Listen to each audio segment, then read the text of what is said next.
Bonjour, bienvenue sur la chaîne de 2RDev. Je vais vous apprendre ici à programmer en C# sous Visual Studio, sous des Windows Forms pour commencer. Je vais donc vous apprendre les bases dans ce tutoriel, c'est-à-dire récupérer des variables, les convertir, afficher. Ensuite, je vais apprendre les if, les boucles, donc le for, le do while. Je vais expliquer un peu. Et donc, ça, c'est le fil conducteur de la vidéo. Donc, n'hésitez pas à me mettre en commentaire ce que vous en pensez, sur quoi vous voulez que je traite, si je le traite pas assez en profondeur ou pas comme il faut. Donc voilà, donc nous allons commencer tout d'abord par les bases, c'est-à-dire récupérer une variable et l'afficher en Windows Form. Pour cela, donc, on va partir d'un formulaire préconçu. La création d'un formulaire sera vue dans un autre tutoriel. Donc voilà. Donc ici, nous avons une textbox et un bouton.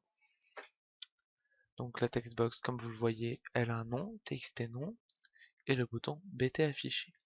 Nous voulons un événement qui va récupérer la variable quand on va cliquer sur le bouton. Pour cela, pour générer automatiquement la ligne de commande, vous double-cliquez sur le bouton. Vous voyez, ça génère. Sur le bt affiché, vous allez devoir créer votre code. Donc tout d'abord, on va déclarer des variables. Donc on veut du string, c'est-à-dire du texte. Nous appelons la variable comme nous le souhaitons. Donc nous avons une variable qui est créée. C'est comme un emplacement vide de la mémoire qu'on crée qui va prendre les données qu'on reçoit. Donc ensuite, nous on veut donner une valeur à cette variable. On veut qu'elle contienne quelque chose. Donc txt saisi, c'est égal à la textbox qu'on a créée, donc txt.nom, sauf que nous avons un objet. Il faut rajouter un argument pour qu'il comprenne qu'il nous faut le texte. Donc point texte. Et un point virgule pour terminer. Une fois qu'on a saisi, nous on veut l'afficher. Nous sommes en textbox, en Windows Form, sauf qu'on n'a pas de label qui va nous l'afficher. Donc, on va faire un message box. Point chaud. Donc, entre guillemets, le texte que vous écrivez. Sauf que si vous mettez après directement votre variable, il y a une erreur. Il faut donc faire de la concaténation. Le plus pour le C#. Donc une fois qu'on est ici, on récupère donc ce qui a été saisi et on affiche bien ce que l'on reçoit. On va faire un essai pour montrer. Donc là, vous voyez, on a notre formulaire qui s'est créé, qui ressemble exactement à ce qu'on avait fait. Donc je sélectionne n'importe quoi et j'ai bien mon texte qui a été saisi. Donc voilà. Ça, c'est pour la récupération de variables. Maintenant, ce que je vais faire, c'est vous apprendre à convertir. Nous, on va saisir des nombres et on veut le mettre par exemple, donc un texte, on va faire une addition de nombres, on va l'ajouter plus 2 à chaque fois, sauf qu'on ne peut pas ajouter plus 2 à un texte, parce que sinon, on se retrouve, je vais vous montrer, avec une concaténation au final. Donc, voilà, vous voyez, bonjour 2, ça c'est concaténé. Cependant, c'est la même chose, du moins si vous saisissez un nombre. Voilà. Donc nous, ce qu'on veut, c'est montrer à l'ordinateur que nous nous retrouvons avec un nombre, un entier. C'est très simple. Vous déclarez une variable en int si c'est un nombre entier, un float si c'est à virgule, l'int comprend un certain nombre, du moins une certaine limite. Donc si vous voulez des très très grands nombres, le float est conseillé. Dans notre cas, ce n'est pas le cas, on va saisir des petits nombres. Donc vous mettez int calcul. Et nb saisi. Donc voilà. Donc on récupère bien le nombre qui est saisi. Sauf que nous, maintenant, on veut le passer en int. Pour cela, nous mettons donc dans notre variable nbSaisie égale, et la fonction qui permet ça, c'est convert.toInt32. Moi, c'est ce que je conseille, après ça dépend également de la taille de vos chiffres, etc. Dedans, vous mettez donc la variable qui est en texte. nbSaisie, voilà. Calcul égale nbSaisie plus 2. Comme c'est du int, ça va s'ajouter. Si vous voulez, vous pouvez également faire nbSaisie égale nbSaisie plus 2. Si vous voulez faire une chaîne, du moins faire en sorte que ça remplace la valeur qui est dedans. Ça limite donc tout ce qui a été saisi. Alors, on va modifier le texte. Calcul. Calcul. Vous êtes d'accord? On fait ça. Je mets 10. J'ai 12. Donc, pourquoi mettre... On veut le résultat, donc autant mettre ça. Sauf que là, vous avez vu, ça fonctionnait. Mais si j'enlève ça,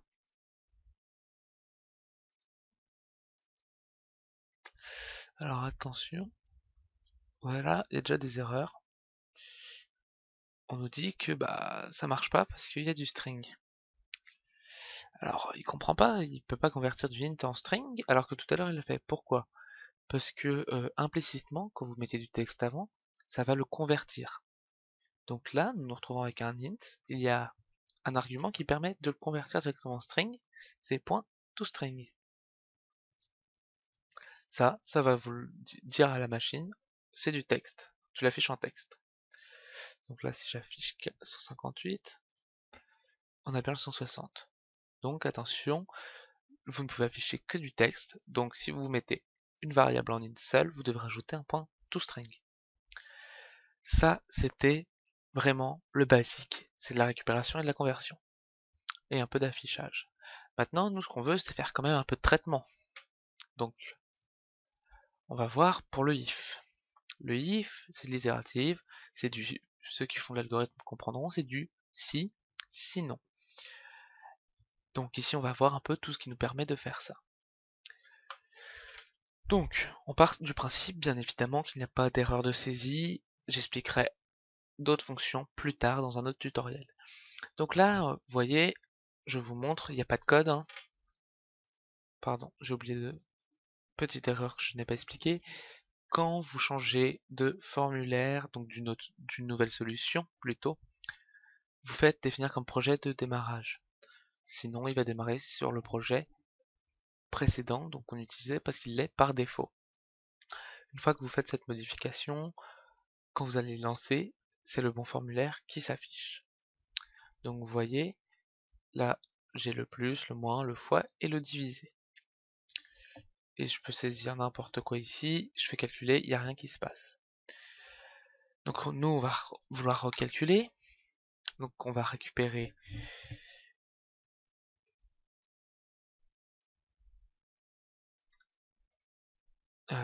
différents nombres, donc voilà. Et bien sûr l'opérateur. L'opérateur, c'est donc le plus et tout qu'on va récupérer pour savoir quel calcul on fait. Donc, la première chose à faire, c'est de regarder les noms de nos variables, donc textenum1, combo op et textbox2. Voilà. C'est pas beau, mais j'ai oublié de renommer. Donc on est là. nb1 saisie est égal à textenum1.text. nb2 saisie est égal à textbox2.text. Sauf que bah là vous voyez on n'est plus dans des textbox, on a ce qu'on appelle une combo box. Donc notre opérateur c'est égal à la combo, donc le nom, sauf que si vous regardez on peut faire .text, mais ce sera toujours le plus parce que c'est ce qu'on voit au démarrage, sauf que nous on va changer.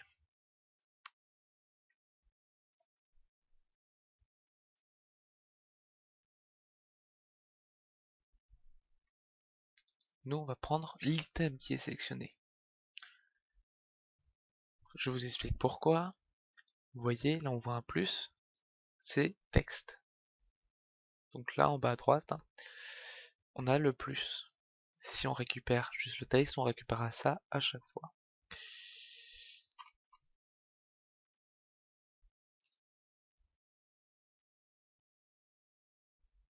Oui, donc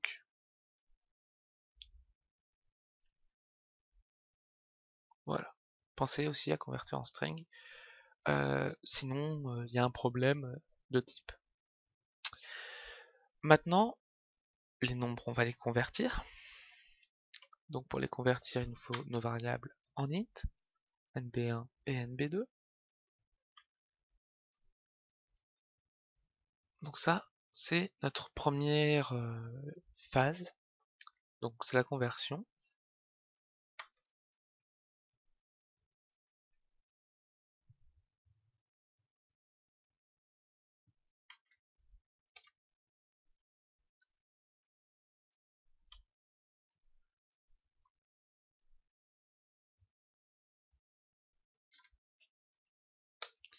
Donc là, on les a convertis.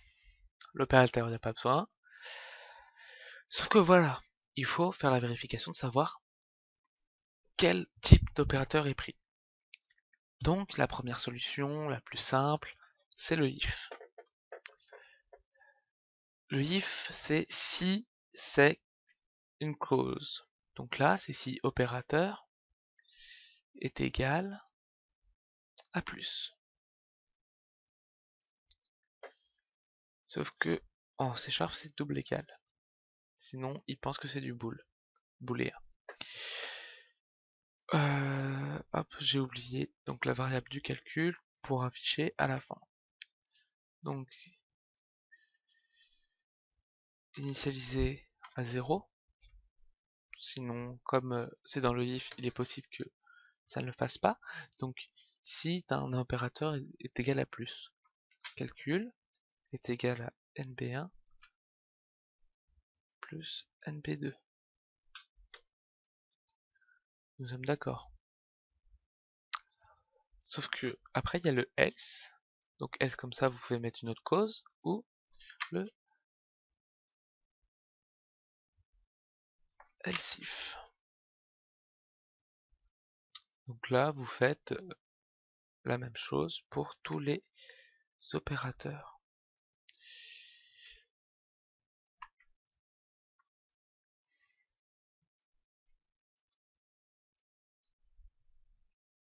Donc voilà. Vous faites ça à chaque fois. Vous répétez pour tous les opérateurs. Donc ensuite c'est else if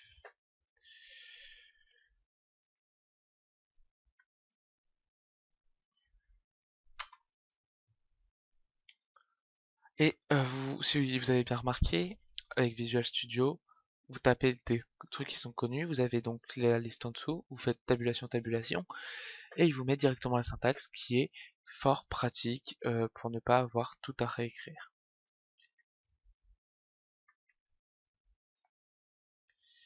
Donc,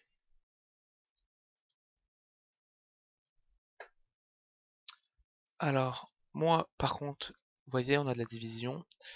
Ce que je conseille, donc, c'est que le calcul, on va le mettre en float. Pourquoi? Parce que si nous avons un nombre à virgule, l'integer ne le prendra pas, ça vous fera une erreur de type, il comprendra pas. Donc, on va tester.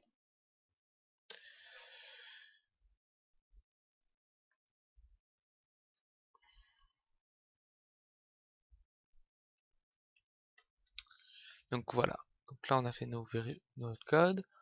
On va vérifier. Donc si je mets 10 et 15, on calcule, on a bien 25. Tac, moins 5. Là, on arrondit à 0. Si je fais par 5, on a bien 2, etc. etc. Sauf que nous avons une autre méthode pour faire, qui est moins longue. Ça s'appelle le switch. Donc vous mettez la variable que vous voulez vérifier, donc l'opérateur ici. Et ce qu'on appelle switch case, c'est que vous avez case, donc ça vaut plus de points, et vous faites votre ligne de commande ici. Donc calcul, on va juste faire pour le plus, hein, parce qu'après c'est très simple, c'est NB1 plus NB2, voilà, pour montrer vraiment, voilà, vous refaites à chaque fois, tac, et vous, bien sûr vous le faites dans l'ordre que vous voulez, parce que ça n'a pas d'importance, et le default permet que si par exemple là il y a ça, vous voyez,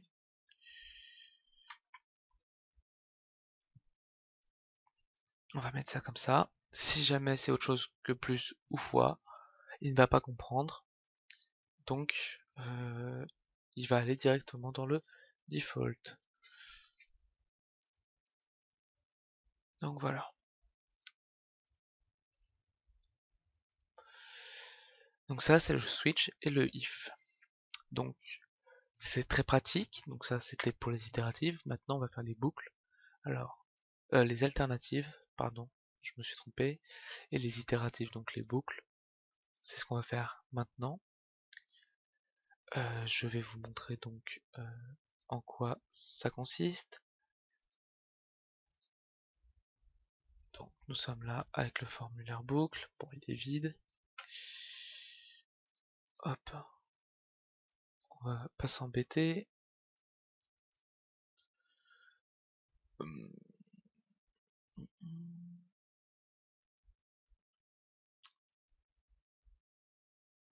Alors, textbox là. Donc, d'abord, on va saisir la table qu'on veut, hein, je vous mets pas de nom, on s'embête pas. La table qu'on veut, et après on fera quelle table on veut, jusqu'à quelle limite. Donc là on va faire d'abord une table de 10. Donc je vais vous montrer le for. Donc, comme toujours, 1, txt2, on...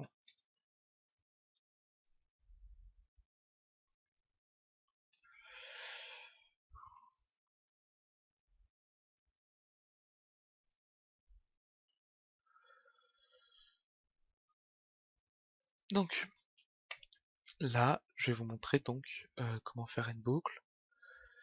Vous vous souvenez de la concaténation. Donc, je vais vous montrer plusieurs choses. D'abord, je vais vous faire un affichage à chaque résultat, sauf qu'après ça va être un peu long, ça va nous ennuyer. Donc,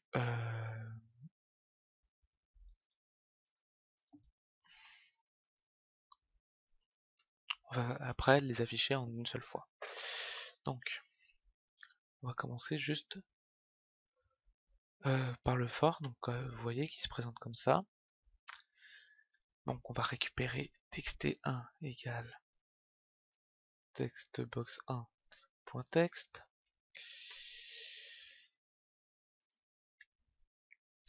Donc on récupère, on le convertit.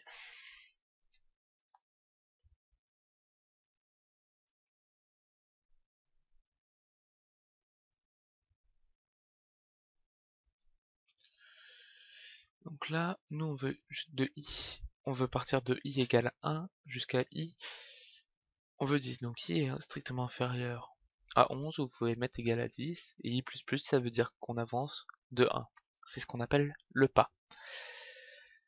Donc, nous, ce qu'on veut faire, c'est qu'on a calcul table égale i fois nb1. Donc, on va faire la table du nombre saisi. Et on va faire un message box, et parce qu'on veut afficher à chaque fois le résultat. Donc voilà, on va tester. Donc,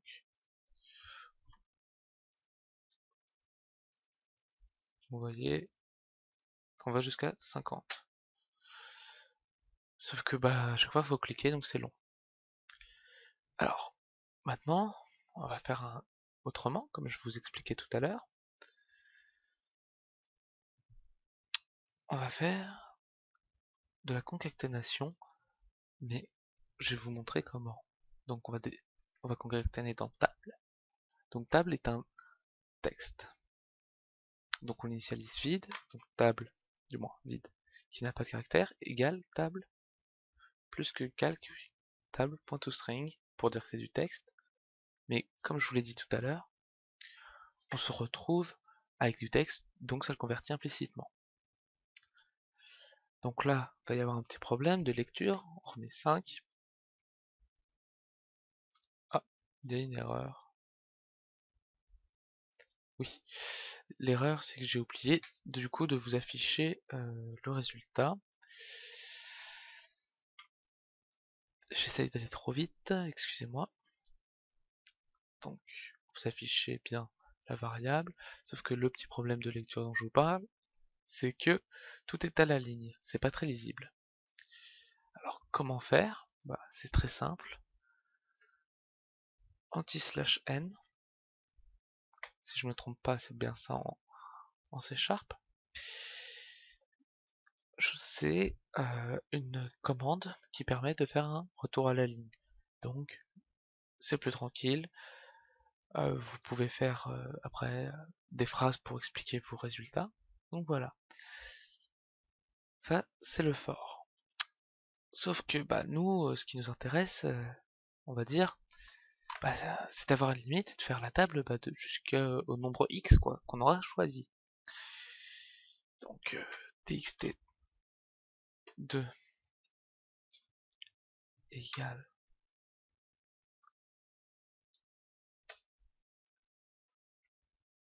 alors là je vous montre à chaque fois comment convertir. Ce que vous pouvez faire aussi, c'est directement nb2 égale convert.toInt32 la textbox.text. Comme ça, vous embêtez pas et vous convertissez direct. Ça vous évite d'utiliser une variable, donc ça moins de consommation de ressources, certains préfèrent. Donc là on a NB2, c'est la limite. Alors bon, c'est bien, mais à quoi ça va nous servir? Et bien le do. Tant que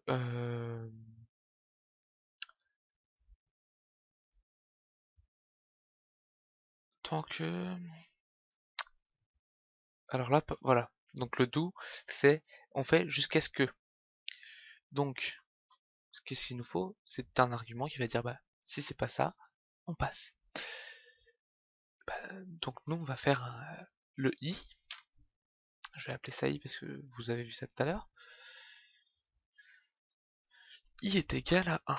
On est d'accord. Et nous, on va faire tant que i différent de nb2, qui est notre limite. Donc ce qu'on va faire, c'est que on va faire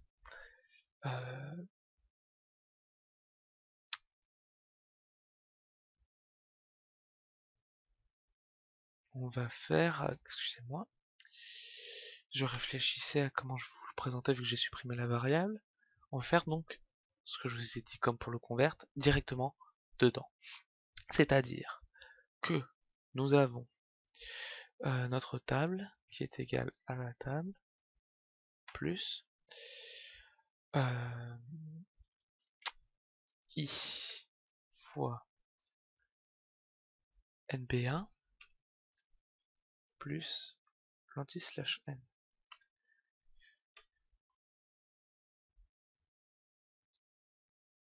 Donc là, vous faites ça, et ensuite vous faites i++ ou i égale i plus 1 pour continuer. Donc, nous on veut toujours la table de 6, on veut la table de 6, mais on la veut jusqu'à 15. Voilà. Donc là, on a notre limite. Sauf que bon, le do while, c'est beau, mais aussi bien, il y a le while. Tant que, qui revient au même, vous faites tant que i différent de NB2.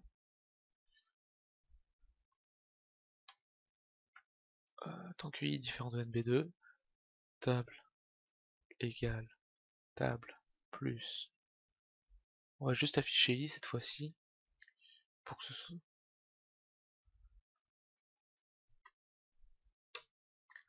slash n et i++. Sauf que là, vous voyez, c'est tant que c'est différent. Donc là, c'est tant que. Donc là, 5, 15, vous voyez, on va jusqu'à 14 parce que c'est tant que c'est différent. Et l'autre, c'est on fait, tac, jusqu'à ce que ce soit différent que la clause qui a été mise. Donc voilà, c'est ce qui permet de boucler. Le for, c'est si vous avez vous connaissez la limite dès le début, donc vous la mettez en dur. Le while et le do while permet de choisir notre limite et donc de faire jusqu'à ce qu'on ait envie et que ça puisse évoluer par la suite. Donc voilà, c'est la fin de ce tutoriel qui durera quand même un peu plus de 26 minutes. Donc j'espère qu'il vous a plu, qu'il pourra vous aider. C'est vraiment un tutoriel basique. Donc je suis prêt à tous vos conseils vu que c'est mon premier tutoriel.